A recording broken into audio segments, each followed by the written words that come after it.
안녕하십니까, 도겸입니다. 자, 오늘은 이메일 상담 진짜 간만이죠. 네, 이메일 상담 한번 해드리도록 하겠습니다. 궁금하신 내용들이 있으시면은 제가 이제 답변을 해드릴게요. 이제 기안, 제 이름이죠. @ 도기안.com 요렇게 이제 연락을 주시면 제가 애진가는 건 상담을 해드릴 거예요. 자, 보도록 합시다.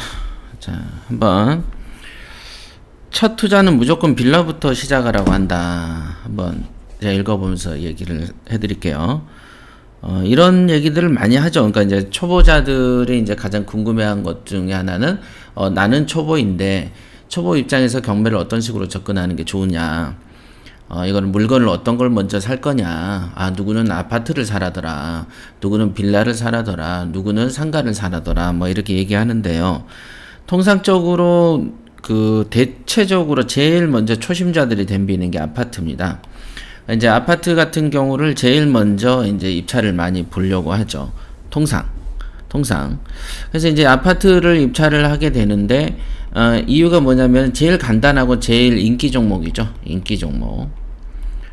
제가 이제 늘 말씀드리지만은 아파트는 경매에 있어서 시세 차익이 많이 나지 않는다. 그래서 이제 비인기다. 그러니까 이 경매라는 도매 시장에서는 비인기로 봐야 되고, 일반 소매 시장에서는 인기죠. 소매에서는. 그러니까 보편적으로 그 경매 시장에 들어와 가지고는 비인기 종목인 아파트를 좋아하는 것은 사실상 그 올바른 경매 투자의 형태가 아닙니다. 그죠? 그런데 어떨 때 그 비인기 종목인 아파트지만 돈을 버느냐? 지금처럼 과거의 노무현 정부나 현재 문재인 정부처럼 아파트를 폭등시키는 정부들이 있습니다. 요 두 정권에서는 이제 폭등이 엄청 됐죠. 사실 아파트가 엄청나게 올랐죠. 노무현 전 대통령 당시에는 아파트만 오른 게 아니고, 뭐 빌라니면 빌라 뭐 주구장창 올랐어요. 이렇게 올랐다면은, 요렇게. 크게 해볼게요. 노무현 때는 요렇게 올랐어요. 모든 종목이. 그런데 문재인 때는 다른 거는 조금 별 볼 일 없는데 아파트가 이렇게 올라버렸죠. 이렇게. 그러니까 이런 특별한 상황, 정말로 사실은 이런 현상은 한 20, 30년에 한 번 있을 현상인데, 2004년이 노무현 정권이니까 한 15년 만에 있는 거는 2018년, 19년. 거의 한 15년 만에 되돌아온 어떤 폭등 장세가 아닌가 싶습니다. 그러니까 이런 장세에 있을 때는 경매로 비인기 종목인 아파트를 매입하더라도 이렇게 급등이라는 어떤 정말 좋은 호재가 있었기 때문에 이때는 돈을 좀 법니다.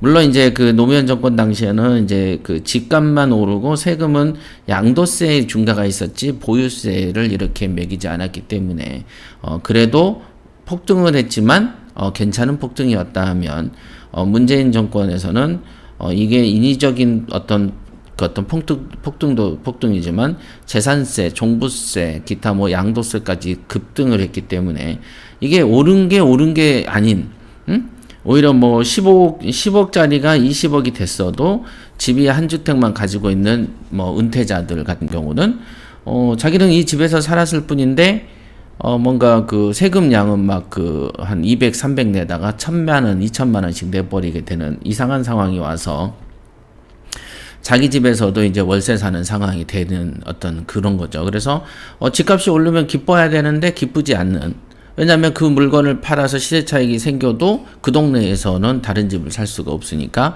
애초에 이제 퇴직하고 말년을 이 집에서 보내는 목적에서는 부담만 증가한 느낌이지, 그저 팔고 뭐 생소한 어떤 외곽으로 빠져나가면은 그 돈을 쓸 수가 있겠습니다만은, 사람이라는 게 자기가 이제 터전을 삼는 곳에서 살기를 원하지, 돈이 생겼으니까 딴 데 가서 좀 더 안 좋은 동네로 이주하자, 이렇게 생각하는 사람 별로 없거든요. 그래서 일단은 이 아파트라는 종목을 잘 이해를 하셔야 돼요. 이 시대적 배경을 제가 설명을 해드렸어요. 아파트라는 이제 시대적 배경을 보면은, 잠깐만요. 이렇게. 그래서 이제 경매에서는 기본적으로 아파트는 비인기 종목에 속합니다. 왜냐하면 전반적으로 많은 사람들이 좋아하는 레드오션이기 때문에. 그죠? 레드오션이기도 하고 아파트는 레드오션이라는 것도 있지만 그래서 경쟁률이 높죠. 경쟁률이 높다 보니까 어떻게 됩니까? 이제 차익이 좀 적죠. 차익이 적다 보니까 어떤 일이 벌어지냐면은 이제 상승 장세. 이거가 오를 거다, 급등할 거라는 어떤 뚜렷한 징후가 없는 이상에서는 사실상 먹을 게 많지 않는 입장이 됩니다. 왜냐하면 이제 특히 월세를 받아도 그 상가보다는 월세 수익률이 현저하게 떨어지거든요. 이런 부분이 좀 있습니다. 그게 단점. 그렇습니다. 그러나 이제 이렇게 개발하는 한 1, 2년 사이에 막 몇 억씩 올라 버리니까 사실상 아파트를 미리 사놓는 사람이 그 좋은 결과를 얻게 되는 그런 사회를 우리가 지금 살고 있는 거죠. 하지만은 경매를 이제 처음 배우거나 저부터도 아파트를 사서 경기도나 이런 쪽에도 아파트를 사가지고 돈을 번 적은 있습니다만은 실제로는 이제 빌라나 기타 등등 상가, 그 다음에 이런 거를 토지 뭐 이런 걸 사서 시세 차익이 더 많이 얻어지지 우연히 이상한 어떤 그 정권의 힘을 얻어서 내 부동산이 급등할 거를 기대하면서 투자한다는 것은 물론 재산이 많이 있고 투자금이 많이 보유하고 있는 사람들 같으면은 그렇게 해도 됩니다. 그러나 적은 돈으로 내가 출발해서 내가 정해진 시간 안에 어떤 재산 성장을 이루고자 한다면은 당연히 아파트 먼저 투자하는 것은 옳은 태도가 아닌 것이죠. 그러나 재산이 많다. 그래서 나는 좀 아파트도 사놓고 또 언제 또 아냐. 내가 오늘 사놨는데 10년 안에 또 이상한 애들이 들어와가지고 부동산 막 급등시켜버리는 그런 훌륭하고 아주 괜찮은 대통령이 또 올 수도 있지 않느냐라는 생각으로 투자를 한다면 그것 또한 나쁜 건 아니라고 보여집니다. 전제 조건은 재산이 많을 때. 그지만 정해진 그 자본을 가지고 경매라는 것은 자꾸 내 기술을 닦으려면은 여러 채를 사면서 기술이 닦여야 되는 거기 때문에 경매의 고수로 성장하기는 좀 어려운 환경이 아니겠습니까? 이런 것도 생각을 하셔야 된다. 왜냐면은 경매의 고수가 되면은 말년까지 꾸준히 내가 재산을 일궈 나갈 수 있는 기회와 어떤 그 찬스가 생기는데 내가 이 기술이 약하면은 말년에 꾸준히 돈을 성장시킬 원동력이 없지 않습니까? 그래서 중요한 것은 내 기술이 중요한 것이다. 이렇게 꼭 기억하십시오. 그래서 누군가가 이제 했네요. 저는 분당에 사는 직장인입니다. 색이 좀 진하지가 않다. 이렇게 할게요. 네. 분당에 사는 직장인입니다. 퇴근 후에 매일 밤 경매 관련 유튜브를 보다가 잠듭니다. 몇 년 전부터 경매 투자를 하고 싶었지만은 투자금 문제로 이제 막 시작하려고 합니다. 네. 이런 것도 이제 제가 이제 지적을 한번 해드리자면은 투자금이 생겨서 막 시작하는 게 아니고 투자금이 생기기 전에 공부 먼저 하는 겁니다. 그죠? 공부 먼저 해야죠. 우리가 전쟁이 나기 전에 총검술 먼저 열심히 하다가 전쟁 나면 총검술을 써먹는 것처럼 전쟁이 나면 총검술을 배우는 게 아닙니다. 그러니까 투자금 문제로 이제 막 시작한다는 것은 공부를 미리 시작했는지 모르겠네요. 그죠? 대부분은 돈이 생기면 투자할까 할 때 그때 공부를 시작하는 것은 또 딜레이가 되는 거 아니겠습니까? 이 문제는 초보자들이 겪는 이제 실수 중에 하나다. 이렇게 볼 수 있고요. 첫 투자다 보니까 신중해집니다. 맞습니다. 경매는 첫 투자든 두 번째 투자든 항상 신중하시는 게 좋고요. 그런데 유튜브를 보다 보니 첫 투자는 빌라부터, 작은 빌라부터 하라고 가장 좋다는 이야기를 많이 듣습니다. 네, 이 표현은 나쁜 거는 아닙니다. 왜냐하면은 초보자들은 어쨌든 돈이 소중하기 때문에 이거를 뭐 처음부터 큰 거부터 덤비는 것은 아무래도 투자에 대한 리스크가 커지죠. 아무래도 초보니까. 여기서 초보라는 것은 제대로 배우지 않는 초보, 즉 보편적인 초보, 그죠? 일반적인 초보를 말하는 거죠. 그러니까 일반적인 초보 입장에서는 당연히 큰 거 먼저 투자하는 것은 옳은 태도가 아니죠. 예, 이거는 맞는 말이에요. 그러니까 다른 유튜브에서 보니 첫 투자는 작은 거부터 하시라라는 얘기는 보편적으로 맞습니다. 보편적으로. 그러니까 저도 만약에 나하고 관계가 없이 스파레즈 교육을 받지 않는 사람이 누군가가 물어보면 작은 것부터 하십시오. 라고 얘기를 하죠. 그러나 저에게 있어서 가까운 사람, 저에게 있어서 중요한 사람이라면 또는 우리의 교육생이라면은 이런 생각을 하지 마라. 작은 거 큰 거가 어디냐.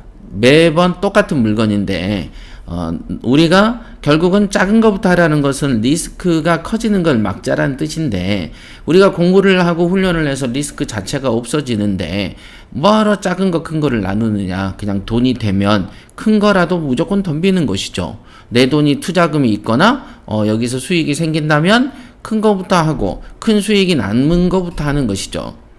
그죠? 우리가 뷔페를 가도 빈속일 때 가장 맛있는 거 먼저 먹어라 그러잖아요. 그런데 빈속에서 처음에 뭐 김밥 먹고 뭐 이런 거부터 먹기 시작하면 안 좋다 그러지 않습니까? 그러나 꼭 이제 뷔페에 가서 이제 촌스러운 사람들은 뭐 밥 시켜 먹고 김치 먹고 막 그러잖아. 이제 그런 거 먹지 말라고 하잖아요. 그런 것처럼 우리가 돈이 넘치면, 돈이 있어, 그리고 리스크가 없어, 그럼 당연하게 큰 거, 돈 되는 거, 이거부터 덤비는 거죠. 그러니까 저한테는 중요한 사람이거나 나의 교육생이라면 당연히 그렇게 가르칩니다. 그러나 저에게서 멀리 있는 사람이거나 일반적인 사람, 그 사람의 실력을 가늠하기 어려울 상황, 그러면 작은 것부터 하십시오. 이렇게 상담을 할 것이다. 그러니까 여러분들은 이런 내용을 아셔야 된다, 이게. 그래서 정말 빌라부터 투자해야 됩니까? 아니면 상가를 알아봐야 됩니까? 처음 하다 보니까 고민이 됩니다. 네, 맞습니다. 예. 결론 얘기해 드릴게요. 결론은 뭐냐? 잠깐만요. 소리 죽이고. 결론은 뭐냐? 돈 되면 무조건 해라. 무조건. 돈 되면 무조건 하라.